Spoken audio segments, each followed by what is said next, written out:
So these are my midnight musings, and there's a scripture that I hold so close to my heart that I literally call it the Charis scripture, and this Numbers chapter 16 verse 9, and it starts by saying, "Seemeth it but a small thing unto you, that the God of Israel hath separated you from the congregation of Israel."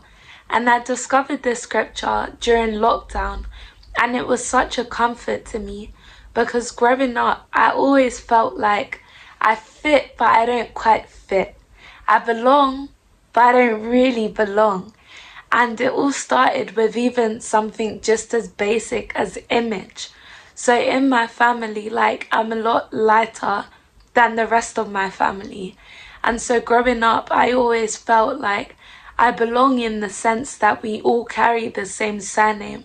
But I don't belong in the sense that I don't look like you. That I always look like, where did we get you from then? And so that was always something that used to be doing me, like, it was so bad.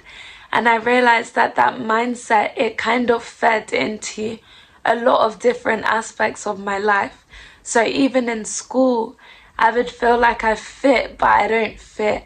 That I can banter with you, yeah, but it reaches a point that we can only flow to a certain point. So it's like you get me, but not in the way that I want to be had.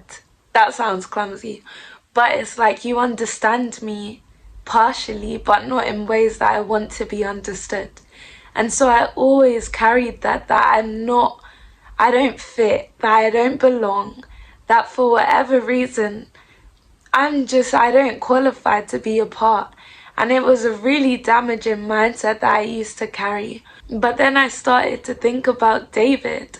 And when the prophet Samuel came to the household of Jesse, and he said, "I want to anoint one of your sons," every son was offered. And then it got to a point Samuel said, "Jesse, true say you have another son." Jesse was like, "Another son, another son." Then he was like, "Oh, David, yeah, that geezer, he's outside somewhere." But David didn't even factor as a consideration. No one considered him. No one remembered him. He didn't even come to mind. And yet that scripture, Numbers 16:9, it ends by saying that God has separated you so that he can bring you onto himself, and so that you can be a minister over the rest of the congregation of Israel. So when I read that, I was so comforted that God, he didn't just separate David for bants.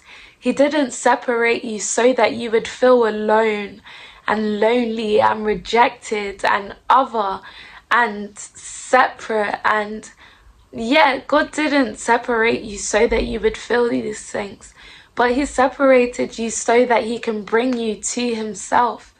That God said, "No, I want you. I know you feel like no one else wants you, but I want you. I want you so much that I'm gonna remove everyone so that I can have you. I'm gonna silence every other voice so that you can hear mine. I'm going to cause you to feel sometimes unworthy, unloved, unappreciated, unseen, so that you come to the revelation that I'm the one who sees you. I'm the one who loves you. I'm the one who appreciates you. I'm not crying, you're crying." But God wanted to show that, no, I see you. Through everything I see you. And I've separated you so that you can see how loved you are. So that you can realize that with God is where you fit. That maybe you don't fit in that group. You don't fit in that group. But the one group that you fit in is with God. And that's the most important group that you could ever fit in. And so I just thought, wow. God, you keep on blessing me, and you keep protecting me, even though I don't always do the right things, but your grace is sufficient.